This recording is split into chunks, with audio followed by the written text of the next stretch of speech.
April 1943. Dresden, Germany. Pearl Blackett took her time wrapping fresh bandages around the young Wehrmacht soldier's arm. At 26, she was already a veteran nurse, having watched her parents' English hospital overflow with the wounded from Dunkirk, then volunteering with the Red Cross when the bombing of London intensified.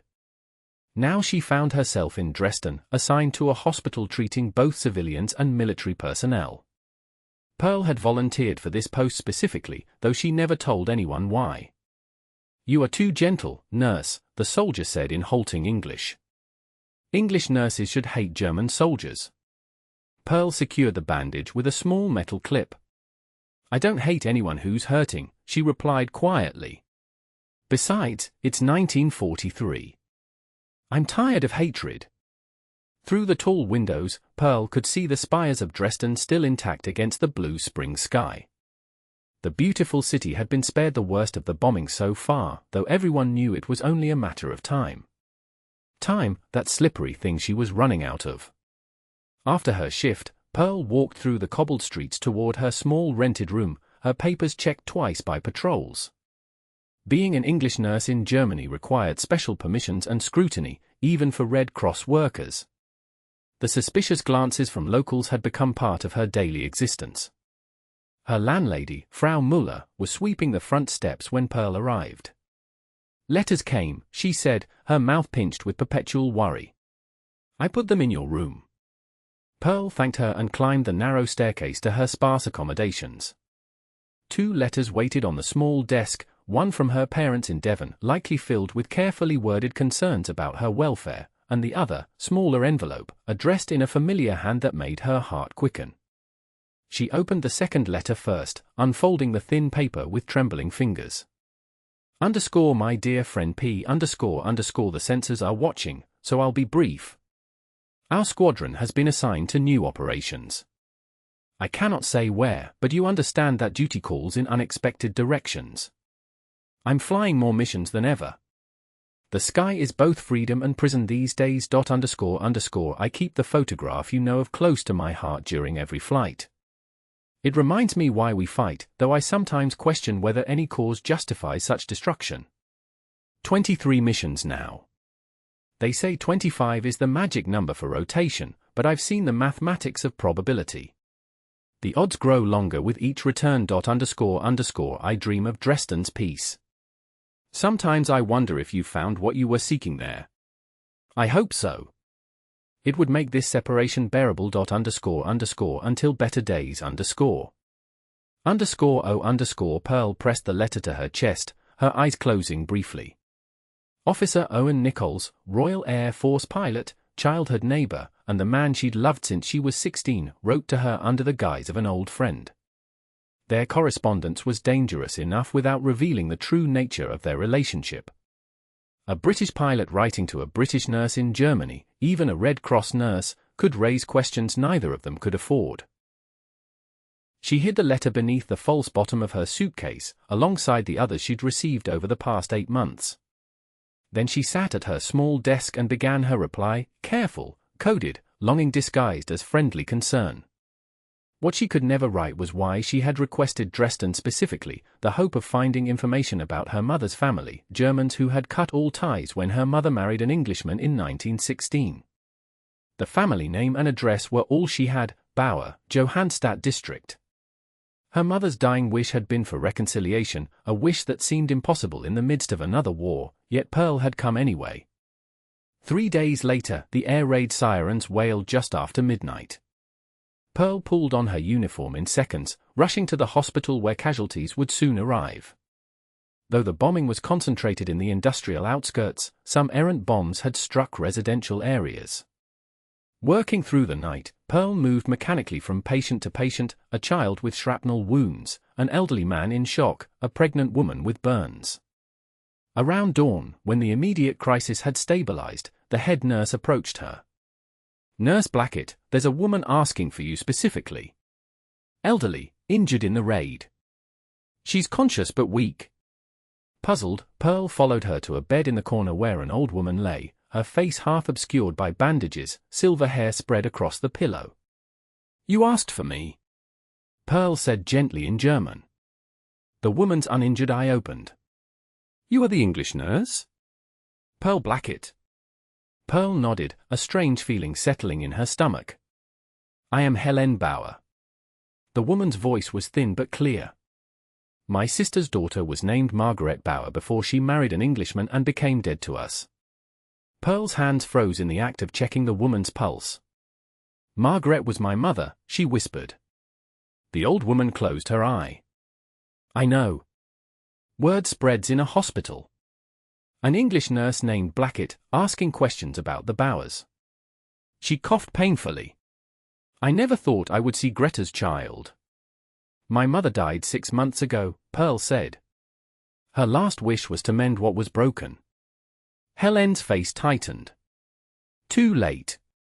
Too late for so many things." "It's never too late for truth," Pearl replied. For a moment, the old woman said nothing. Then, "Come to my house tomorrow, if it still stands. Johannstadt, 24 Bleiswitzer Strasse. There are things you should have." The next afternoon, Pearl made her way through streets dusted with debris to the address her great-aunt had given her. The 3-story stone building had survived, though windows were missing and part of the roof had collapsed on one side. Helene's apartment was on the 2nd floor. Inside, the walls were lined with bookshelves, and photographs in tarnished frames crowded every surface. The old woman sat by the window, looking frailer in daylight. "There," she pointed to a wooden chest in the corner. "Open it." Pearl knelt before the chest, lifting the heavy lid. Inside were stacks of letters, photographs, and small keepsakes. Her hands trembled as she lifted a faded photograph of a young woman who looked startlingly like herself, standing beside a handsome man in a British Army uniform. "My mother and father," she said softly. 1916, Helene confirmed. "Before they eloped. Before my brother disowned her for loving the enemy." Pearl spent hours going through the chest, discovering the history her mother had been unable to tell, her childhood in Dresden, letters she'd sent home that had never been answered, photographs of grandparents Pearl had never known. "Why show me these now?" Pearl finally asked. Helene's roomy eyes fixed on the wall. "Because I am old, and the bombs remind me that stubbornness is a luxury of those with time to spare." She paused. "And because you came looking, just as she did." "What do you mean?" "Your mother. She came to Dresden in 1937, trying to reconcile. My brother turned her away." The old woman's voice cracked. "I was too much a coward to defy him then. He died last year, still bitter. I don't wish to die the same way." When Pearl finally returned to her room that night, her mind was too full for sleep. Her mother had never mentioned coming to Dresden, had spoken of her German family only in her final days. How many secrets had she kept to spare her daughter pain? 3 weeks passed. Pearl visited Helene daily, learning about her mother's childhood, the family torn apart by the First War only to face the Second with new divisions. Sometimes, when the skies were clear, Pearl would look up with dread, knowing Owen might be among the pilots flying overhead, dropping bombs that could kill Helene or her neighbors. The moral complexity of her position weighed on her constantly. In early May, another air raid struck Dresden, this one heavier than before. Pearl worked 36 hours straight, her uniform stained with blood, her eyes burning from exhaustion. When she finally returned to her lodgings, she found the building partially collapsed. A direct hit had destroyed several rooms, including her own. Frau Müller stood in the street, her face grey with shock. "Your things," she said when she saw Pearl. "I'm sorry. Everything is gone." Pearl felt numb. Owen's letters, the photographs of her parents, her few personal possessions, all destroyed. She made her way to Helene's apartment, where her great-aunt insisted she stay.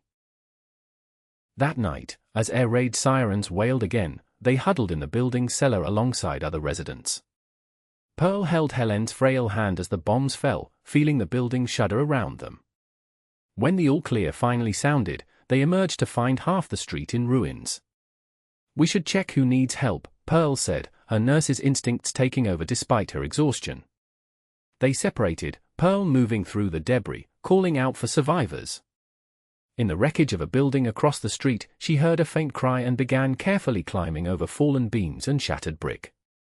A young boy was trapped in what had once been a kitchen, his leg pinned beneath a fallen cabinet. Pearl freed him, determining his injuries weren't life-threatening, and helped him to a first-aid station that had been established in a nearby church. Returning to continue the search, something caught her eye among the debris, a leather flying jacket, partially buried under a broken door. Pearl felt her heart stop. She knew RAF pilots wore such jackets. With trembling hands, she pulled it free, searching for identification. There was no body nearby, which gave her hope, but when she checked the jacket's breast pocket, she found a sealed letter. The handwriting on the envelope made her knees buckle. Underscore to be delivered to Pearl Blackett in the event of my death. Underscore it was Owen's handwriting. Pearl sank onto a pile of bricks, her vision blurring. How had his jacket ended up here? Had he been shot down? Was he dead, captured, or had he somehow survived? She tore open the envelope with shaking fingers. Underscore my dearest Pearl underscore if you're reading this, I've joined the ranks of those who gave everything. I hope it was quick, though that seems a strange thing to hope for. Underscore there's so much left unsaid between us. The censors and the war made honesty impossible in my other letters, so let me be clear now, I have loved you since we were children stealing apples from Old Man Winter's orchard. I loved you when you chose nursing over our planned wedding. I loved you even when you went to Germany, though it broke my heart to think of you there. Underscore you once asked why I joined the Air Force instead of the Navy like my father. The truth is, I couldn't bear the thought of being confined to the sea while you were under the very skies I could fly through. Somehow, being in the air made me feel closer to you, as though I might glimpse you below. Underscore the terrible irony is that my missions now take me over Germany, over you. The knowledge that my bombs could harm you has been unbearable. I've dropped my payloads with prayers that you remain safe, hating myself for participating in destruction that might touch you. Underscore I must tell you something I've kept secret. Before you left for Dresden, you told me about searching for your mother's family. I used RAF intelligence resources to locate them. The address I accidentally mentioned in my letter last autumn wasn't a coincidence, I knew the Bowers lived nearby. I couldn't bear to see you searching without hope. Underscore if I'm gone, please don't mourn too deeply. Instead, finish what you started. Find your family. Heal the wounds that 2 wars have inflicted. Someone should create bridges while the rest of us destroy them. Underscore I will love you in whatever comes after this life, as I have loved you throughout this one. Underscore forever yours. Underscore Owen. Pearl pressed the letter to her chest, a sob tearing from her throat. Owen had found her family for her. He had known all along where to look, had guided her subtly toward Helen. And now his jacket was here, in Dresden, with no explanation. For the next week, Pearl worked at the hospital while discreetly asking about Allied airmen who might have been shot down or captured. She learned that an RAF bomber had been hit during the last raid, crashing in farmland outside the city. The pilot had survived and been taken prisoner, but no name was available. Pearl continued her search, desperate for information, while caring for Helen, whose health was declining from the stress of the raids. During a rare quiet evening, as they sat in Helen's apartment drinking ersatz coffee, the old woman handed Pearl a small wooden box. Your mother left this with me in 1937, she said. She asked me to keep it in case she never returned to Dresden. Inside was a silver locket containing a photograph of Pearl as a baby, and a folded letter in her mother's handwriting. Underscore my dearest daughter underscore if you are reading this, you have found your way to Dresden and to what remains of our family.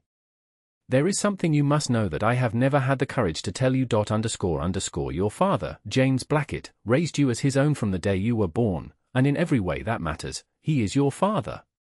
But by blood, you are the daughter of Karl Weber, a German pilot I loved during the last terrible war. Underscore we met when he was a prisoner in the hospital where I worked as a volunteer. When he was repatriated to Germany after the armistice, I discovered I was carrying you. I returned to England and married James, who knew the truth and loved you as his own. Underscore Karl died in 1925, never knowing about you. My family rejected me twice, once for loving an Englishman, as I allowed you to believe, and again when they learned I had loved a German and bore his child. I have kept this secret to protect you from the hatred that follows those with enemy blood. But blood is just blood, Pearl. What matters is the love we choose to give. Forgive me for my silence. Know that you were born of love, not hate, during the brief peace between two countries determined to destroy each other. With all my heart. Your mother. Pearl read the letter 3 times, her world shifting on its axis. She was half German.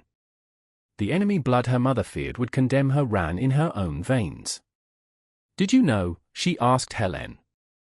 The old woman nodded slowly. It was why my brother was so unyielding.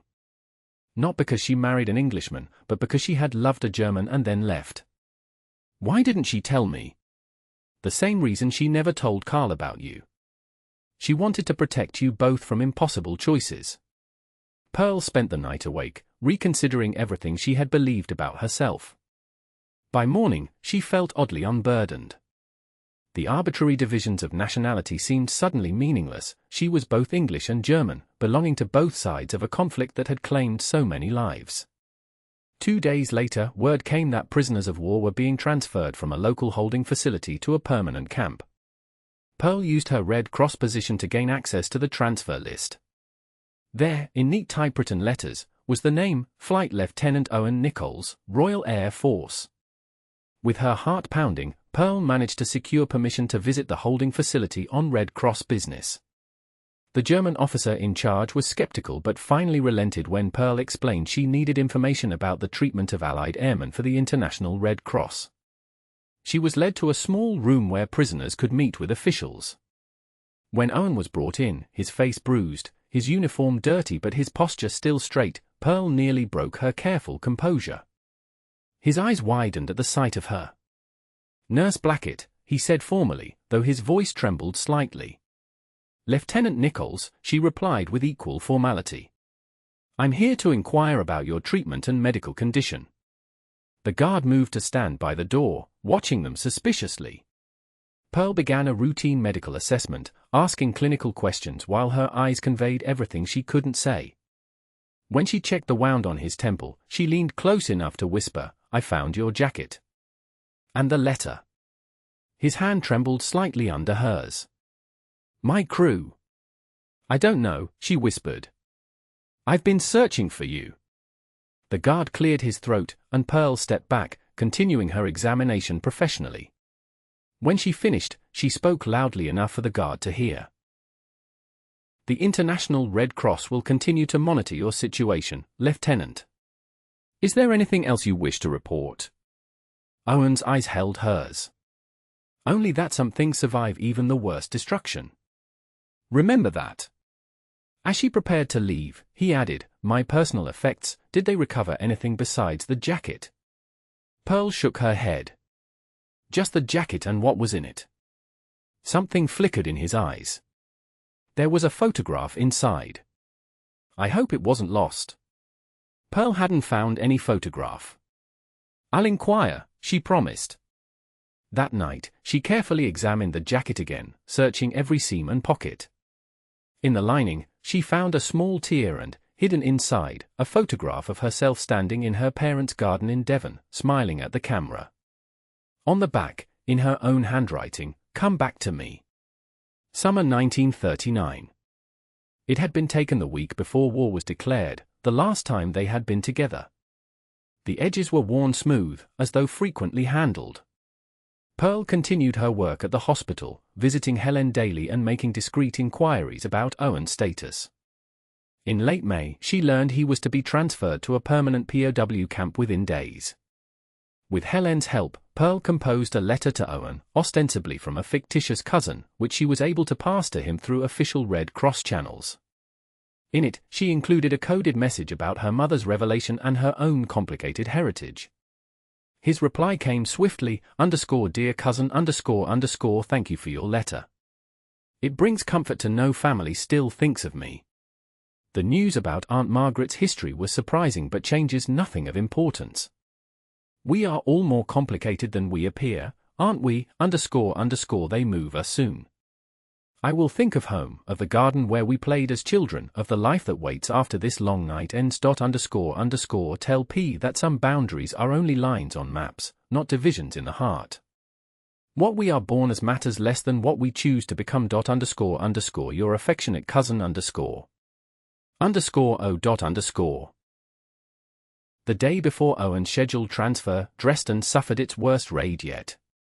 Pearl was at the hospital when the bombs began falling, the building shaking with each impact. When the all-clear finally sounded hours later, the city was transformed, whole blocks reduced to rubble, fires burning uncontrolled, the beautiful Baroque architecture that had survived centuries now crumbling. Pearl worked frantically, treating the injured as they streamed into the hospital. Near dawn, a runner brought news that the prisoner-holding facility had taken a direct hit. Many had been killed, others scattered in the confusion. For 3 days, Pearl searched. She checked lists of the dead, of those transferred early to other camps, of injured taken to different hospitals. Owen's name appeared nowhere. On the 4th day, as Pearl helped clear debris from a bombed residential street, Helen found her, moving slowly with her cane over the uneven ground. "Pearl," the old woman called, her voice urgent. "Someone came to the apartment asking for you." "A man." "He wouldn't give his name, but he left this." She handed Pearl a folded scrap of paper. "The ruins of St. Sophia's. Midnight. Come alone. Pearl's heart raced. It could be Owen, or it could be someone who had discovered their connection and meant her harm. "I should go with you," Helen said. Pearl shook her head. "It's too dangerous. Stay at the apartment. If I'm not back by morning, take my mother's letters and go to the Red Cross office. Ask for Director Schmidt, he'll help you." That night, Pearl made her way through the devastated city, past German patrols and through streets still smoldering from the raids. St. Sophia's church stood partially destroyed, its once magnificent dome collapsed, its walls still standing like accusing fingers pointed at the sky. Pearl slipped through a gap in the wall, into the ruined nave. Moonlight filtered through the broken roof, illuminating fallen statues and splintered pews. She moved cautiously, every sense alert. "Pearl!" The whisper came from behind a pillar. Owen stepped into a shaft of moonlight, his face gaunt, his RAF uniform exchanged for civilian clothes too large for his frame. Pearl rushed to him, all caution forgotten as they embraced.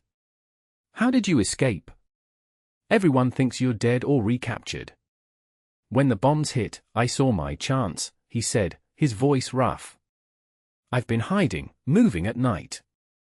A family helped me, Germans who lost their son at Dunkirk but couldn't bear to see more death." His hands framed her face. "I had to see you before I tried to reach Allied lines." "It's too dangerous," Pearl said. "The Swiss border is hundreds of miles away. There's a resistance network. They've helped pilots before." He kissed her forehead. "Pearl, I read your letter. About your real father. Does it change things for you?" she asked, suddenly vulnerable. "Only in that I understand better why you came here," he said. "You've always been between worlds, the nurse who heals and the woman who loves a man who brings destruction. English and German. We're all contradictions in this war." They sat among the ruins, speaking in whispers, precious minutes slipping away. Owen explained his plan to move south, connecting with resistance members who would guide him toward Switzerland. "Come with me," he urged. "We could both escape." Pearl closed her eyes. "I can't leave Helen. She's failing, Owen. And the hospital needs every nurse." She took his hands in hers. "This is where I'm meant to be right now. Healing some small part of what this war has broken." Owen nodded, understanding in his eyes. "When it's over, then. I'll find you." "When it's over," she agreed. "Whether here or in England." As dawn approached, they knew their time was ending. Owen pressed something into her palm, a small wooden carving of a swallow. "I made this while in captivity," he said. Swallows always return home, wherever home may be. Their goodbye was brief, fierce with emotion they couldn't fully express. Pearl watched him disappear into the shadows of the ruined church, carrying her heart with him. 2 months later, in August 1943, Pearl received word through Red Cross channels that Owen had reached Switzerland. The coded message said simply, _the swallow found safe trees. Will nest when spring returns to all of Europe. Pearl continued her work in Dresden, dividing her time between the hospital and caring for Helene, whose health declined steadily.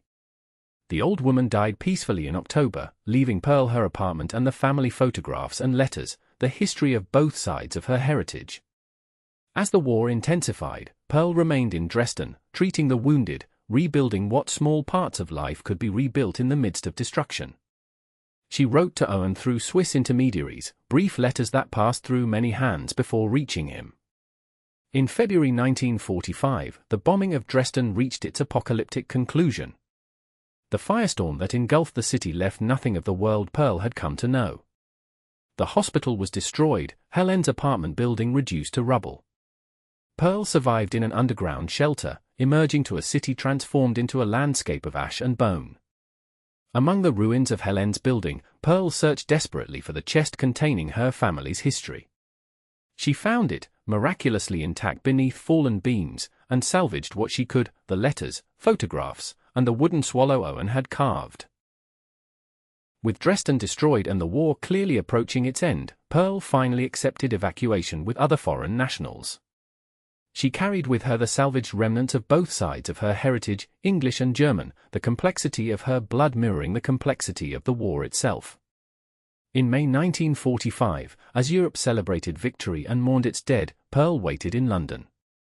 She had returned to her parents' home in Devon, the house now empty with her father gone, taken by a heart attack in the war's final winter. On a bright June morning, Pearl sat in the garden, surrounded by roses her mother had planted years before. She held Owen's last letter, received through official channels now that the war was over. My dearest Pearl, the war is done, though peace seems a fragile thing. I've been debriefed, processed, examined, and finally released. They've given me a medal I don't want and a week's leave before I'm assigned to the occupation forces. I'm coming home first. To you. I'll be on the London train arriving at noon on June 12th. Be there if you can.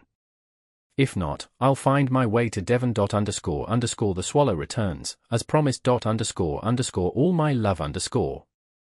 Owen. Pearl closed her eyes, feeling the sun on her face. In her lap lay the scattered pieces of her past, her mother's confession, Owen's letters, photographs of German grandparents she would never know, the small wooden swallow that had traveled from a prison camp through the ruins of Dresden to this peaceful English garden. The war had revealed her complicated heritage, had shown her the artificial nature of the boundaries humans created. She was both English and German, a healer who loved a warrior, a woman shaped by conflict but determined to move beyond it.